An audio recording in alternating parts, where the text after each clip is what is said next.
Good evening. It's Thursday again, and this is Robert, son of Irvin, from the Marion branch of Smith County Public Library, to read our next chapter of Neil Gaiman's Norse Mythology. So we've talked of gods, of monsters, of dwarves, but what we have not talked about is what we'll discuss tonight, is a building contract. That may not seem to be a really good topic for a myth, but perhaps you'll be surprised. The Master Builder. Thor had gone to the east to fight trolls. Asgard was more peaceful without him, but it was also unprotected. This was in the early days, shortly after the treaty between the Aesir and the Vanir, when the gods were still making a home for themselves and Asgard was undefeated. We cannot always rely on Thor, said Odin. We need protection. Giants will come. Trolls will come. What do you propose? Asked Heimdall, the watchman of the gods. A wall, said Odin, high enough to keep out frost giants, thick enough that not even the strongest troll could batter its way through. Building such a wall, said Loki, is so high and so thick would take us many years. Odin nodded his agreement. But still, he said, we need a wall. The next day, a newcomer arrived in Asgard. He was a big man, dressed as a smith, and behind him trudged a horse, a stallion, huge and gray with a broad back. They say you need a wall built, said the stranger. Go on, said Odin. I can build you a wall, said the stranger. Build it so high the tallest giant could not climb it, so thick that the strongest troll could not batter through it. I can build it so well by placing stone upon stone that not an ant could find space enough to crawl through it. I will build you a wall that will last for 1,000 years. Such a wall would take a very long time to build, said Loki. Not at all, said the stranger. I can build it in 3 seasons. Tomorrow is the first day of winter. It would only take me a winter, a summer, and another winter to build. And if you do this, said Odin, what would you ask in return? I need little enough payment for what I'm offering, said the man. Only 3 things. First, I would like the beautiful goddess Freya's hand in marriage. That is not a little thing, said Odin, and it would not surprise me if Freya had her own opinions about the matter. What are the other 2 things? The stranger grinned a cocky grin. If I build your wall, he said, I want the hand of Freya, and I also want the sun that shines in the sky by day, and I want the moon that gives us light at night. These 3 things are what the gods will give me if I build your wall.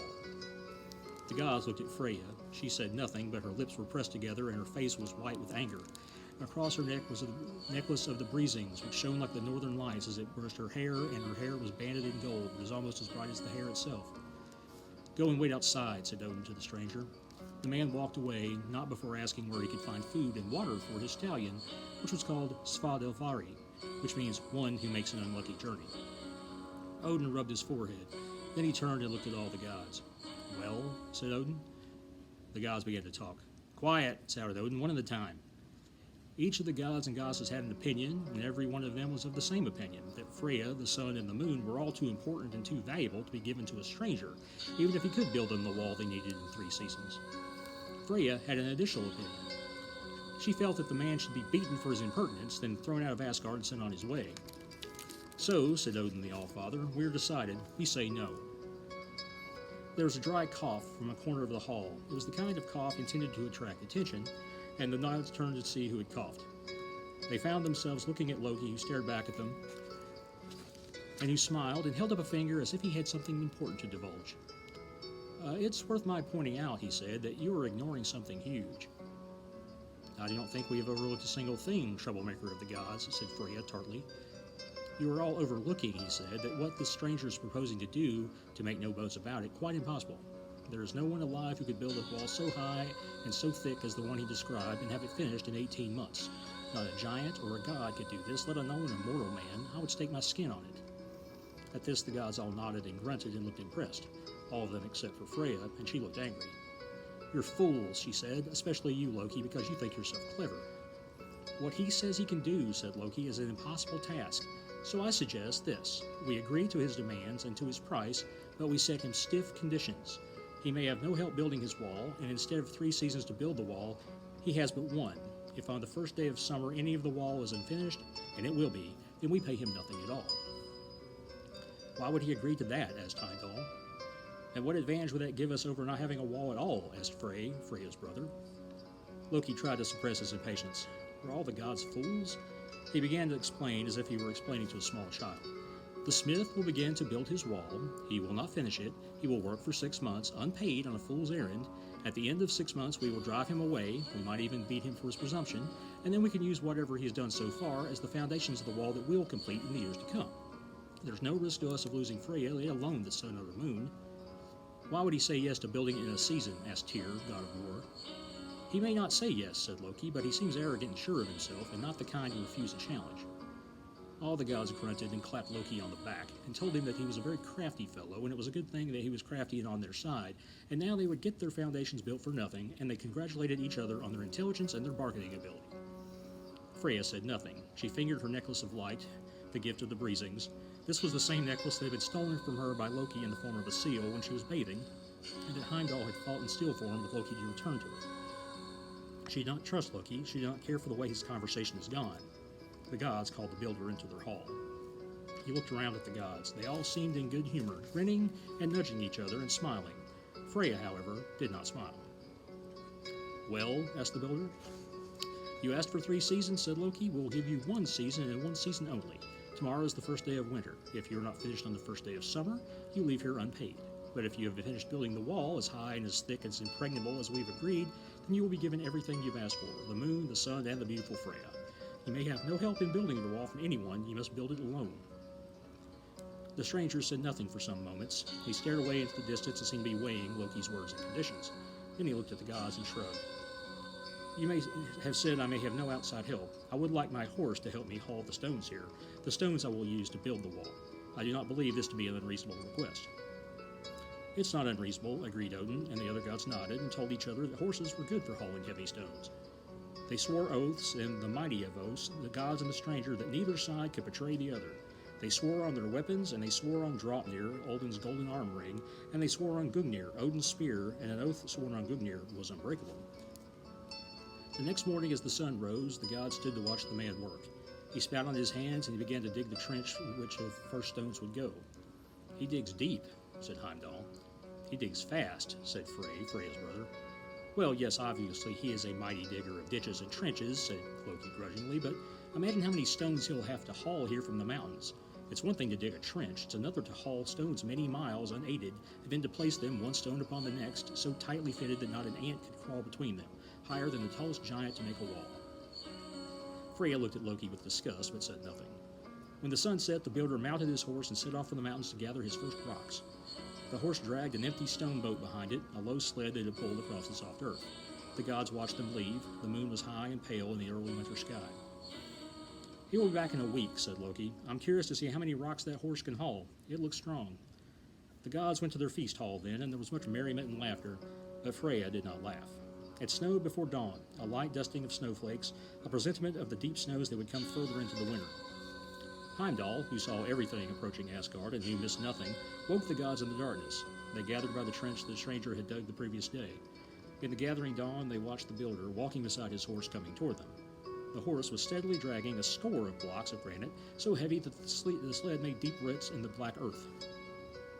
When the man saw the gods, he waved and called, "Good morning," cheerfully. He pointed to the rising sun and he winked at the gods. Then hitched his horse from the rocks and let it graze while he began to manhandle the first of the granite blocks into the trench he had already dug to receive it. The horse is indeed strong, said Balder, most beautiful of all the Aesir. No normal horse should be able to drag rocks that heavy. It is stronger than we imagined, said Kvasir the Wise. Ah, said Loki, the horse will soon tire. This was his first day of the job. It will not be able to haul that many stones every night. And winter is coming. The snows will be deep and thick. The blizzards will be blinding, and the way to the mountain will be difficult. There's nothing to worry about. This is all going to plan. I hate you so much, said Freya, who stood unsmiling beside Loki. She walked back to Asgard in the dawn and did not stay to watch the stranger build the foundations of his wall. Each night, the builder and his horse and the empty stone boat left for the mountain. Each morning they returned with the horse dragging another 20 blocks of granite, every block larger than the tallest man. Each day the wall grew, and by evening it was bigger and more imposing than it had been before. Odin called the gods to him. The wall is growing apace, he said, and we swore an unbreakable oath, a ring oath, and a weapon oath, that if he finishes building his wall in time, we'll give him the sun, the moon, and the hand in marriage of Freya the Beautiful. Kvasir the Wise said, No man can do what this master builder is doing. I suspect he must be doing something other than a man. A giant, said Odin? Perhaps. If only Thor were here, sighed Balder. Thor's hammering trolls away in the east, said Odin, and even if he were to return, our oaths are mighty and binding. Loki tried to reassure them.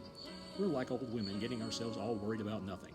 The builder cannot finish the wall before the first day of summer, even if he is the most powerful giant in the land. It's impossible. I wish Thor was here, said Heimdall. He would know what to do. The snows fell, but the deep snow did not stop the wall builder, and did not slow the horse. The gray stallion pulled his sled, piled high with rocks, through snowdrifts and through blizzards, up steep hills and down again through icy gorges. The days began to get longer. Dawn came earlier each morning. The snows began to melt, and the wet mud that was exposed was thick and heavy, the kind of mud that clings to your boots and drags you down. The horse will never be able to haul those rocks through that mud, said Loki.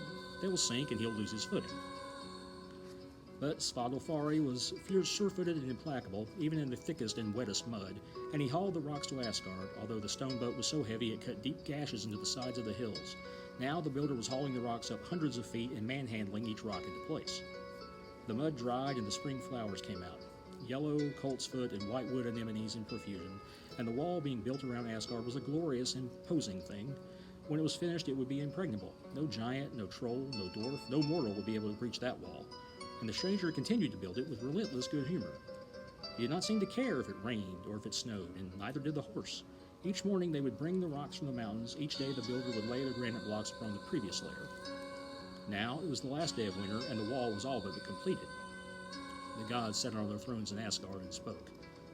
The sun, said Balder. We've given away the sun. We placed the moon in the sky in order to mark off days and weeks of the year, said Bragi, god of poetry. Now there'll be no moon. And Freya, what will we do without Freya? Asked Tyr. If this builder is actually a giant, said Freya with ice in her voice, then I will marry him and follow him back to Jotunheim, and it will be interesting to see whom I hate more, him for taking me away, or all of you for giving me to him. Now don't be like that, began Loki, but Freya interrupted him and said, If this giant does take me and the sun and the moon, then I only ask one thing from the gods of Asgard. Name it, said Odin Allfather, who had said nothing until now.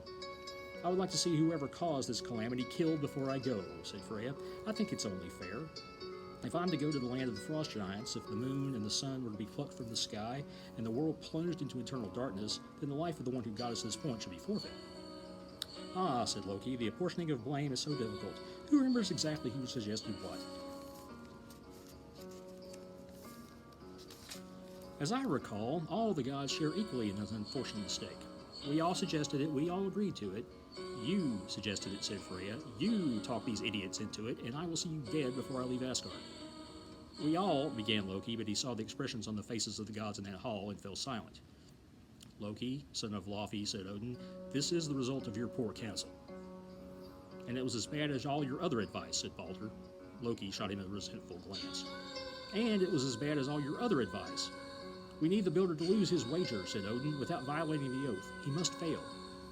I don't know what you expect me to do about it, said Loki. I don't expect anything from you, said Odin, but if this builder succeeds in finishing his wall by the end of tomorrow, then your death will be painful and long and a bad and shameful death at that. Loki looked from one god to the next, and in each of their faces he saw his death, saw anger and resentment. He did not see mercy and forgiveness.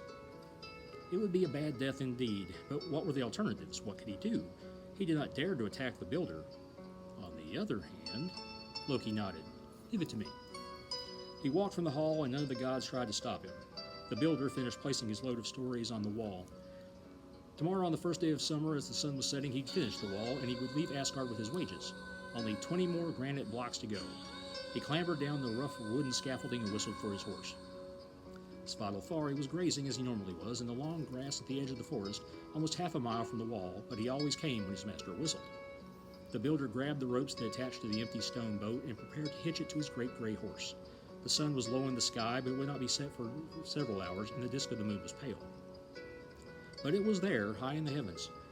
Soon both of them would be his, the greater light and the lesser, and Freya the lady, who was more beautiful than either the sun or the moon. But the builder would not count his winnings before they were in his hands. He had worked so hard and so long for all the winter. He whistled for the horse again. Odd, he'd never need to whistle twice. He could see Svadilfari now, shaking his head and almost prancing in the wildflowers of the spring meadow. The horse would take a step forward, then a step back, as if he could sense something enticing in the warm air of the spring evening, but couldn't tell what the scent was. Svadilfari, called the builder, and the stallion pricked up his ears and moved into a swift canter around the meadow, heading for the builder. The builder watched his horse head toward him, and he felt satisfied. The hoofbeats pounded across the meadow, doubling and redoubling with the echoes that bounced from the high gray granite wall, so for one moment the builder imagined that a whole herd of horses was coming toward him. No, thought the builder, just one horse. He shook his head and realized his mistake. Not one horse, not one set of hoofbeats, two. The other horse was a chestnut mare. The builder knew she was a mare immediately. He did not have to look between her legs. Every line of her, every inch of her, everything about the chestnut was female. Svadilfari wheeled as he ran across the meadow, then he slowed and reared and neighed loudly. The chestnut mare ignored him. She stopped running as if he wasn't there, and she put her head down and seemed to be cropping the grass as he approached her, but when he was within a dozen yards, she began to run from him. A canter that became a gallop, and the gray stallion ran behind her, trying to catch her. Always a length or two behind, nipping at her rump and tail with his teeth, yet always missing.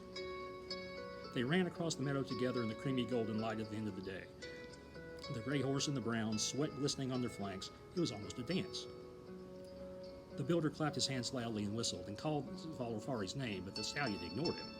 The builder ran out, intending to catch the horse and bring him back to his senses. But the chestnut mare seemed to almost know what he intended, for she slowed and rubbed her ears and mane against the side of the stallion's head and ran as if the wolves were after her, toward the edge of the forest. Svadilfari ran after her, and in moments they both vanished into the shadows of the woods. The builder cursed and spat and waited for his horse to reappear. The shadows lengthened and Svadilfari did not return. The builder returned to his stone boat. He looked into the woods, then he spat on his hands, took hold of the ropes, and began to haul the stone boat across the meadow of grasses and spring flowers toward the mountain quarry. He did not return at dawn. The sun was already high in the sky by the time the builder returned to Asgard, hauling the stone boat behind him.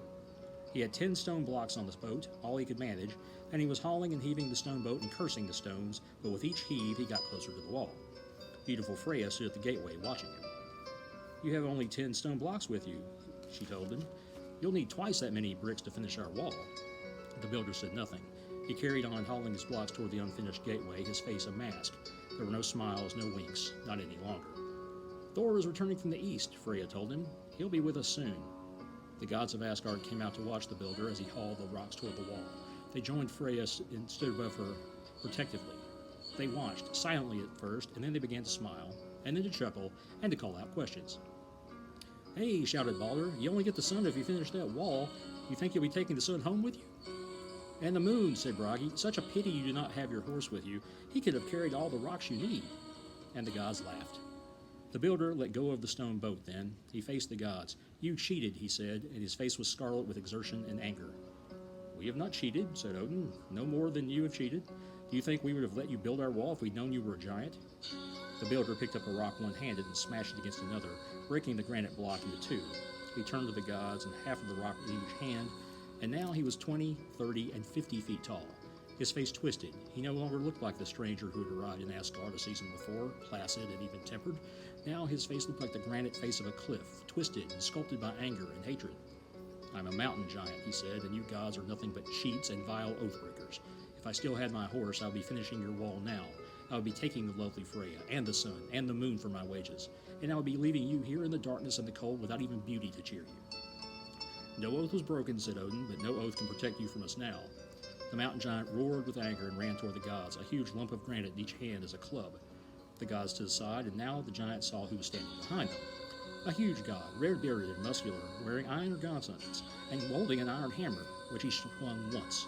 He let go of the hammer when it was pointing at the giant. There was a flash of lightning from the clear skies, followed by the dull boom of thunder as the hammer left Thor's hand. The mountain giant saw the hammer getting rapidly bigger as it came hurtling toward him, and then he saw nothing else, not ever again.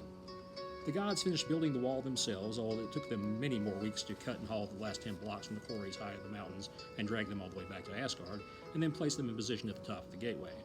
They weren't as well shaped or as well fitted as the blocks the master builder had shaped and placed himself. There were those of the gods who felt that they should have let the giant get even closer to finishing the wall before Thor killed him. Thor said he appreciated the gods having some fun ready for him when he got home from the east. Strangely, for it was most unlike him, Loki was not around to be praised for his part in luring away the horse. Nobody knew where he was, although there were those who spoke of a magnificent chestnut mare seen on the meadows beneath Asgard. Loki stayed away for the better part of a year, and when he showed up again, he was accompanied by a gray foal. It was a beautiful foal, although it had 8 legs instead of the usual 4, and it followed Loki wherever he went and nuzzled him, and treated Loki as if he were its mother, which of course was the case. The foal grew into a horse named Sleipnir, a huge gray stallion, the fastest and strongest horse that ever there had been, or ever would be, a horse that could outrun the wind. Loki presented Sleipnir to Odin as a gift, the best horse among gods and men. Many people would admire Odin's horse, but only a brave man would ever mention its parentage in Loki's presence, and nobody ever dared to allude to it twice. Loki would go out of his way to make your life unpleasant if he heard you talking about how he lured Svadilfari away from its master, and how he rescued the gods from his own bad idea. Loki nursed his resentments, and that is the story of how the gods got their wall. Well, thank you for listening, and for our next chapter, we will be talking about Freya's unusual wedding. We'll see how that goes, when it be better than it did for the Master Builder. Good Thor stay to you, and I will see you next week.